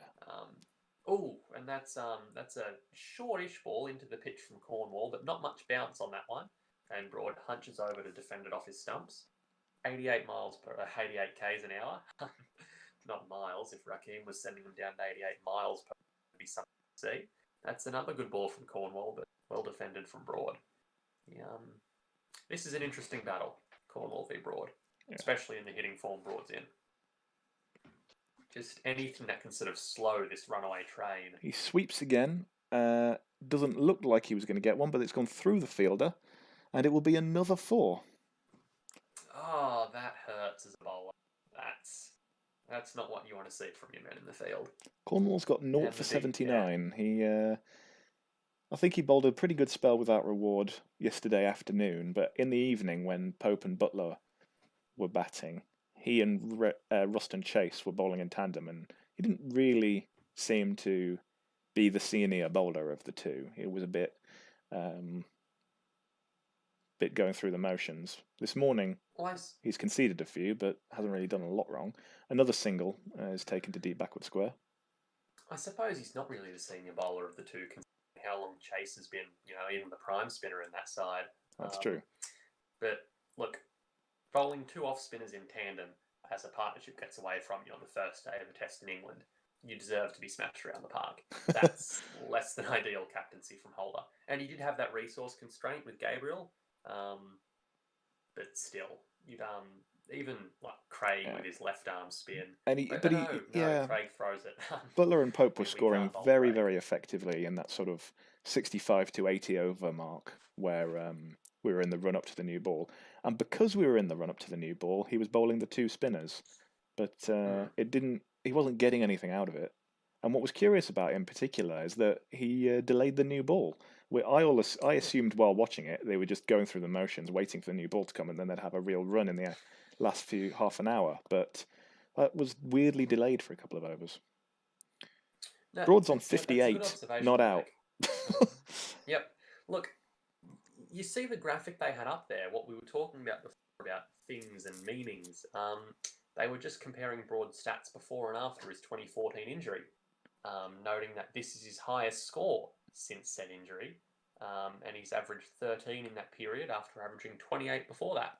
Yeah, So, but I think before and after 2014 is kind of missing the point, because you've got yes, 2008 to about, I want to say to about 2011, he was averaging about 30. Yeah. Right, and then from 2011 to 2014, he probably averaged half that. That's fair. I think, with all due respect to the basically, as soon as he became stats people, pretty much as soon as he became a world-class bowler, he gave up on ambitions of being an all-rounder, and he probably became a better player for it. I don't know why his batting declined as dramatically as it did, but it was definitely on the way down before 2014. Well, look, the Sky Sports stats man might need to take a little Stat 1001 class and learn about confounding variables, because I think, attributing Broad's decline solely to the injury is probably a bit of a misnomer. And that one is driven out to covers again. It is fielded quite well by Campbell, probably. Basically, every time I see a fairly rotund West Indian batsman, I'm not sure if I think it's with a beard. I think it's John Campbell. See, Craig and Ruston Chase are confused. So when Chase beards up, that makes things a lot easier for me. Yeah. Well, Chase is bowling now, by the way. We forgot to mention that. Yes. He's bowling quite loopily. A fullish ball to Broad is knocked into the onside. There'll be no run. That's a good ball, that. Something a little different. 73 k's an hour, 45 miles. So not all too many, but Broad inside edges that onto his pad. A false shot from Broad. And the next one is hashed out to deep cover, and we'll take a single. Campbell. So Chase is bowling in the 70s, 80 in terms of kilometres, that is. And look, it probably hurts the West Indies a little that they can't bowl Craig, because I believe the word is if he bowls within a will be done for throwing. But he adds that left arm spin option, which would be nice in tandem with one of these right arm offies. As it stands now, we've got the two right armers operating. Mm-hmm. Two bowlers bowling very samishly is not a great way to get on top of a batsman. That one's short, and Best takes a few steps down and pings it into the onside. It will be fielded by, again, there's a deep fielder out there, and so he'll pick up one. Wow. So the partnership is 74. Yeah, I think 74. Yeah, that'll be the second biggest partnership of the innings, I would imagine. Easily. That one is a bit short and wider again, and Broad is able to square drive against that same guy. One run. See, for Chase as a right arm offie, I'd like to see over the Broad. I think he's not going to draw Broad's outside edge on a fuller ball and get him nicking to slip. Mm. He's certainly not going to get him leg before or bowled with that angle. He's not going to bowl broad around his legs. Yeah, you would. So I would like to see that right arm over angle. Right arm round, sorry. Yeah, broad. round the wicket is surely fairly traditional at this point. I remember getting used to it because people would talk about off spin versus left-handers every time Graham Swan came on to bowl. And he just used to gobble them up from around the wicket. Well, see, Nathan Lyon bowls around the wicket pretty much exclusively, even to the right-hander. And that's just as a means to try and get the LBW. Yes. And in a post-DRS world, an off-spinner whose primary weapon to the right-hander is the LBW. You know, it's weird, but it's true. Yep, and the other dismissal line gets a lot is inside edge onto pad into short leg on the bouncy Australian pitches with that side spin. And look, I'm not expecting Roston Chase to pull off one of those, but just that angle to a left-hander would be a little more aggressive. And I think Cornwall's employing that broad, although he's bowling the best right now. Chase, of course, has the left-handed Rory Burns out 4 times in this series for not many runs. Yes, I think Burns and I think he's been going around the wicket for that. Against him. Yeah. Reverse sweep from Bess is completely missed. That was uncharacterful. And there's a brief appeal, which is obviously shot down because he was well outside off stump. It's an interesting shot, and Bess has been really, really disciplined this innings, and so that's like you say, very out of character. As that Akeem comes in again, and that's a ball on the stumps. That's a very good ball, actually. Bess nurdles it into the leg side. We're seeing a replay of that reverse sweep where the ball managed to hit every single part of Dom Bess. As it rolled up the pads onto the gut and into the grill, and then bouncing down onto both arms. And see, that's a full house in a Beetle drive. Yeah, that's it's rolled up. Oh. That one, Kirster, did that go the other way? Or did that just keep its line and not turn? But Bess played inside it. It bounced past him. It just held its line rather than turning, and it almost clipped the top of off. That was a nice delivery. That one is a little bit shorter, and Bess decides to shuffle down and defend. That's an interesting ball. I don't know if it's hit something or what, but you could definitely see the revolutions after pitching. Ball took a little wobble. That's a nice ball. Yeah, England 356 for 8 at the end of that over. An interesting over from Cornwall to Dom Bess. No more of that. Look, for an off-spinner playing his first test in England, coming in raw, given he hasn't played in the past 2 games, I think he's done a decent job for a first in. Like, he hasn't been great by any means, but he hasn't been terrible. He hasn't been poor. The support from his fast bowling cartel has been spotty while he's been bowling. And look, again, bowling with Roston Chase at the other end. Not that Chase is a bad bowler, but 2 off spinners spinning it the same way, operating in tandem, not doing any favours.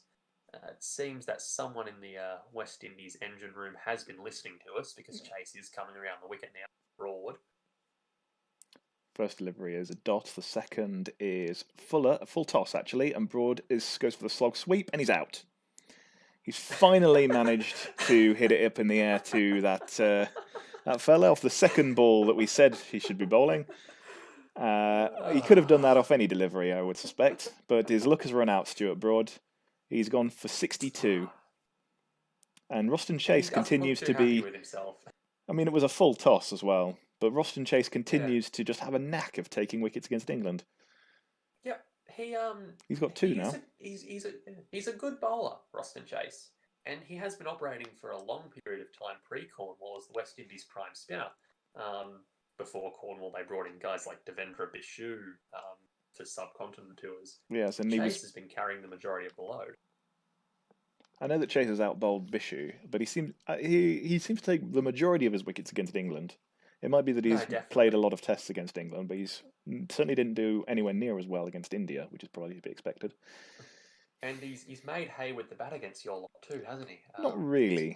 He's played some good innings, but I don't recall him having a really good series with the bat against England. Like, I Maybe don't. it's sort of decisive innings then. I think he played a great hand to draw a test last time you guys toured the Windies from memory.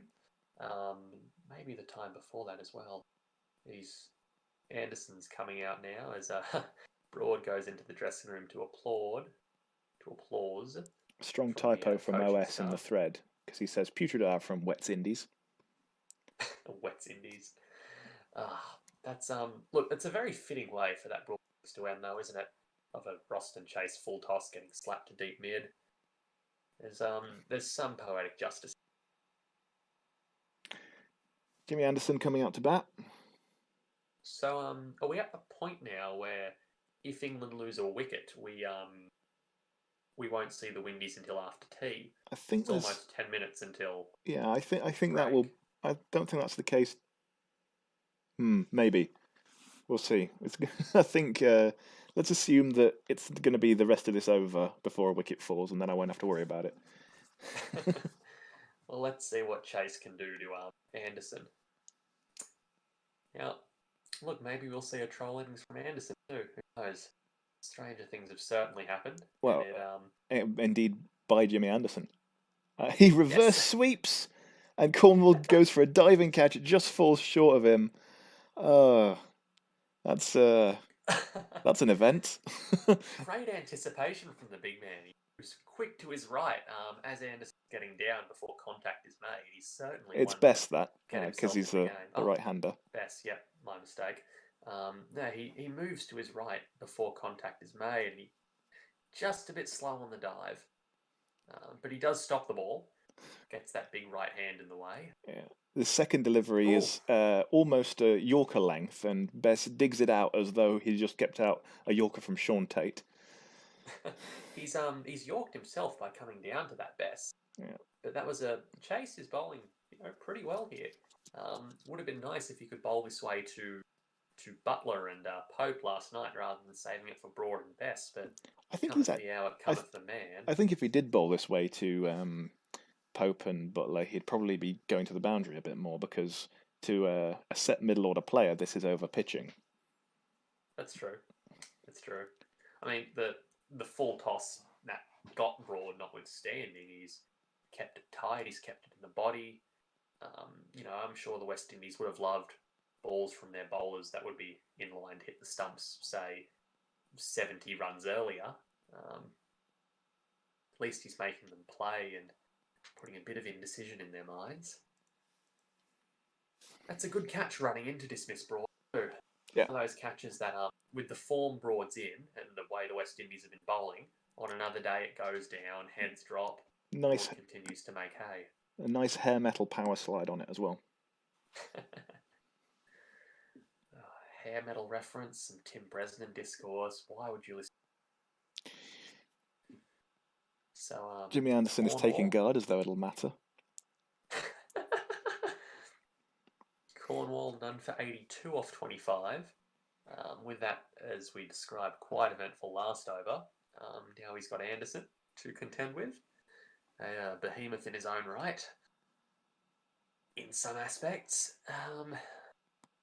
And Cornwall's adjusting his field. He's got one slip. He's got a mid-on deep, I think. He's got a mid-off shorter. Man at cover, man at point. And he's bringing mid-on up now. Jimmy Anderson does that thing where he dead bats it pretty much and then takes a couple of steps forward as if to say, I hit it. Maybe I'll get a run. And then he goes back again. Well, that's what batsmen do. They play the shot and they take their three. Always ready for the quick single. Excellent batsmanship from the tail ender. See, that time, dead bats it back to Cornwall. No 3 steps. He's in control. He's a cool head. He's the Iceman. A bit round arm from Cornwall there. A little bit of a lazy delivery. And he comes back fully overarm again. That's in a good zone, that. And Jimmy Anderson, career high test scores. His 81 against India at Trent Bridge. Yeah. 34 against the Saffers at Headingley. He went. Think that he has, as he's got more experienced, as is often the way with tailenders, Anderson has developed his game a little bit with the bat. He can hang around. He can certainly Yeah. hang around. He went from when he was first in the England Test side, he was batting below Monty Oh. Panesar, and then he went to a reasonable night watchman, which is kind of where he is at the moment. Hmm. Well, that ball there, he's done a good job to dig a single for it. It's firing a bit faster from Cornwall, and it cramps Anderson up, but he manages to step to the leg side and cut it through a backwardish point region. For one, Cornwall thinks he had him. Oh, He's that's a not horrible too happy. that's a horrible drag down from Cornwall. That goes down the leg side, and Anderson leaves it alone. Yeah, and that's the over. Two off it, and it'll be Roston to Bess. It's now So 6 minutes to 1, so if the final wicket does go down, I expect they'll probably go in for tea. They will have to go in for tea, sorry. By tea, I fair mean enough. lunch. Will we have the 30 minutes extended? Can the Windies take that for the final wicket if the wicket doesn't fall in the next 5 minutes, or is that only for? I think that's only for the is end that of the only day, at is the it end of the not? day? Yep, right. I don't know. I lose track of these things. Yeah, my look, not having watched any Test cricket for sort of 4 months, these fringe rules have left me a little. It's a good delivery from Chase, and Bess is able to return it to him safely. If you're Dom Bess, do you try and hit a few shots over the top now? He's 16 not out of 50 balls. And this time, definitely Look, the senior player. off Chase, and Cornwall, yeah, probably worth it. I mean, if this was a different situation, and they didn't just have a big 70-run partnership, I would think it might be worthwhile hanging around a little bit just to ensure you inch the score up. But look, after that partnership, I think this is where you'd really like to drive the boot in. You know, if Bess would have swing one, miss one, get out, heads wouldn't really drop in the England dressing room. No. On the other hand, if he was able to jam another 20 runs out, that'd be huge. Yeah. So this is he has got a single there, so Anderson's on strike to Chase now, who's still continuing round the wicket to the left-hander. And Anderson's looking very, very surly this morning, isn't he? Those facial As opposed to... Okay, fair. Yeah. No, you're not wrong. Sort of his default. But reverse sweep, there it is. And it's bounced past Dowrich. It might run away for 4, this. It does run away for 4. That is the Burnley Lara in his full glory. Reverse sweep for 4. 360-degree batsman. Anderson and Broad, using every degree that the compass has to offer. That's superb. If we're talking degrees, what's that? 13, 14? England 363 for 9, so we've won 105 this morning. That one is fuller and defended. It's good for a session. England would be still pretty annoyed to, like, on the surface of things, to be basically all out going into lunch. Yes. They would have wanted a session, and they would have wanted like an hour or so of Ollie Pope at least, wouldn't they? If you'd told me England will finish the session 370 odd for 9, I think, yep, that's fair enough. Pope got his ton, Butler turned up too. They got out shortly after, and a bit of a collapse from the tail. Yeah. That's what I'd think. This would That's not how it went. No, this would not have entered the matrix of possibilities. But I'm glad that it did. It's made for very entertaining. So we see a shot of the Old Trafford toaster. Good call. Or, as some people would call it, the Old Trafford bread fryer, if you're hanging around off topic. Oh, God. Oh, God. Toxic, isn't it? Toxic. Yeah. So, if even your toast is toxic, then... Okay. Yeah, I don't think Cricket Web is exactly the bastion of integrity that the internet needs right now, but it's a little hovel, so fried bread, shills and all. Honestly, if the worst thing that we have to completely split the forum in half is the vocabulary associated with fried bread, then I think we're doing all right. I think you mean the vocabulary associated with with toast. But no, those people who thinks fried bread's toast. You know, I don't know. It seemed to be strong. We don't have to talk about this, just so as you know. We don't have to. We can just move on. Well, the Cricket Web commentary team is renowned for cutting edge analysis of the biggest issues. So, you know, and that's another defence off the outside edge of the bat by Anderson. 3 balls from Cornwall, all defended pretty safely from He Jimmy. goes for the single, makes it off the 4th delivery. A nice bit of fielding. He probably would have been okay even with a direct hit, but in the end it went past him. Looks like it. So he's managed to He's a good collect athlete, an 8th Anderson. run.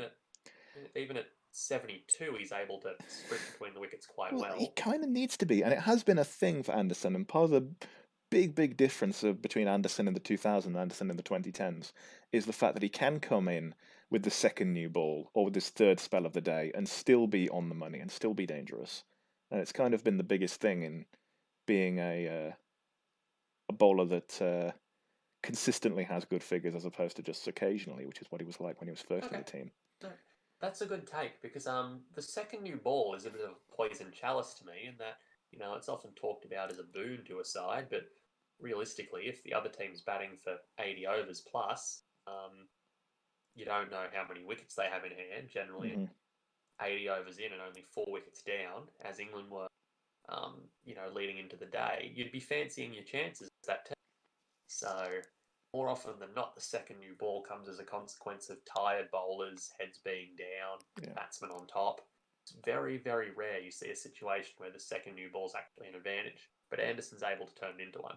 I do agree. And that can be the difference between a well-captained, positive, kind of energetic team. If you're able to get everybody up and get everyone in and, you know, supporting the bowlers and crowd around and pressure the batsmen and walk in and all of that, you can really give your new ball bowlers a lift towards the end of the day. But it takes such energy to do that. Oh, definitely.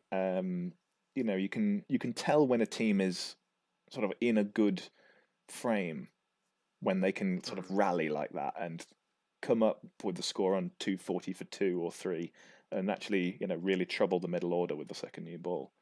And that's what Stuart Broad did in the second test to help revive a game that was dying. And well, yeah. Well, yeah, you go. No, carry on. Yeah. I was finished. Yeah. Well, you see it a lot in Australia. Our bowlers are very sort of revitalising with that second new ball. Stark and Hazelwood getting it to swing around corners. Cummins too.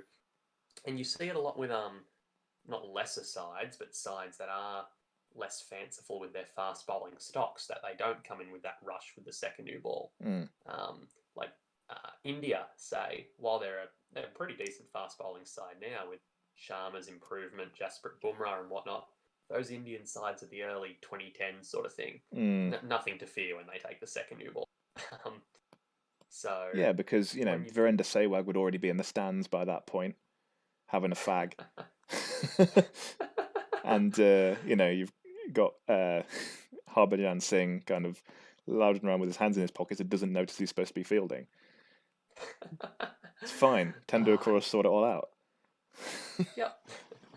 Tendulkar, Dravid. We're into the last over of the session, presumably, and an inducker, a little bit back of a length from Jason Holder, is steered into the leg side for 2 by Jimmy Anderson. Good bit of fielding on the rope. Himself on for chase, and yeah, that is well fielded on the rope. If you told me at 280 for 8, about 30 minutes in, that England would make it to the end of the session, I'd say, okay, how much do you want to bet? I'll put the I'll mortgage the farm. Well, we thought 312 was generous, didn't we? Yes, and it was to the West Indies. Yeah. That's what we meant when we said 312 was. Yes, we're always correct. Yep, you know, statutory interpretation. It's deliberately ambiguous, so we can think of it later and twist it to what we want. And that's what it was in that case. Look, no, England's done a great job, really. You can't fault Broad's, you know, maybe arsey, it might be jammy, but 368 looks pretty damn good.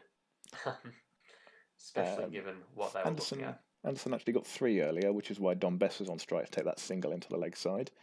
Yeah. 2 balls to go. You imagine he's thinking about being done for the session? Yeah. And one way or another we will be, whether it be Holder. I think, is that Roach with the ball now back on the field? because he did come off Nkrumah Bonner before. Right. I hope I've pronounced that right.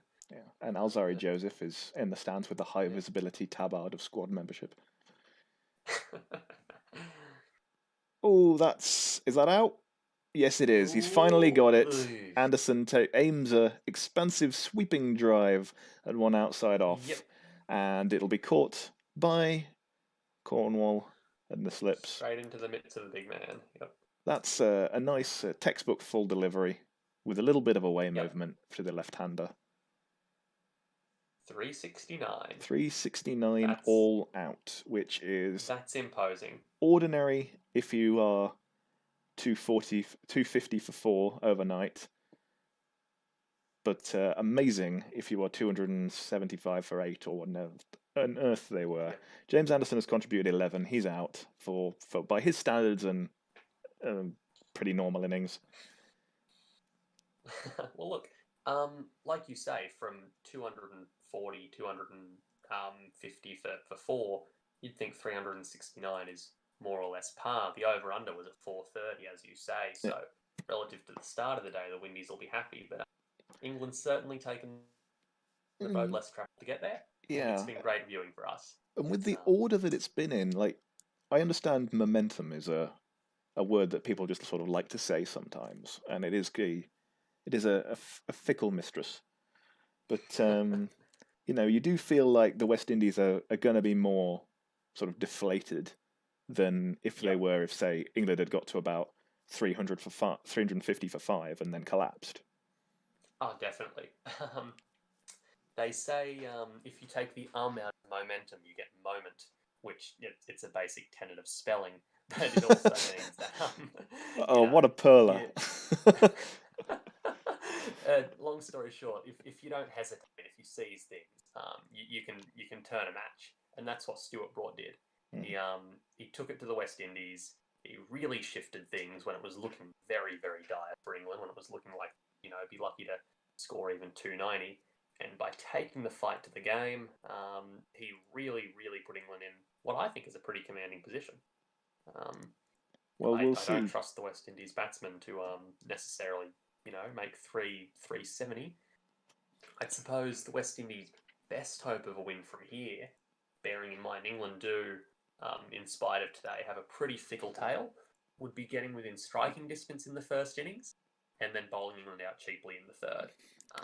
I'd say is the path of least resistance for the Windies. It's all going to depend on whether or not somebody from this West Indies top 5 stands up and makes 100. They've lacked that. They've lacked that for some time. They've got guys averaging in the 30s because they sometimes make 50, 60, even 75, and they're just about enough to get them to competitive scores, but not enough to get them to big scores. And they're going to need a big score. And look, it's going to be a cloudy test. What with the rain clouds about, so you'd expect Anderson, Broad and Archer and Wokes to be swinging it round corners. So if someone like Craig Brathwaite can go big, blunt Anderson, blunt Broad, blunt Archer, protect his feeble middle order, that'll go a long way for the Windies too. Because although, yes, it's true that the Windies haven't had someone go big early, given they've had sort of Campbell being a leaky faucet at one end and opening it up for the England bowlers, the middle order has been coming in, a lot of the times if they're openers, against still a pretty fresh ball. So if those top 2 for the Windies can stand up, blunt out the new ball, drop the shoulders of the England bowlers a little, I think that'll go a long, long way to the Windies setting up a total, give their middle order a platform to build off. All right. And with that, I think we're going to end the stream there. So thank you very much for listening, those of you who did. Yep. And Thanks for listening. Ta-ra.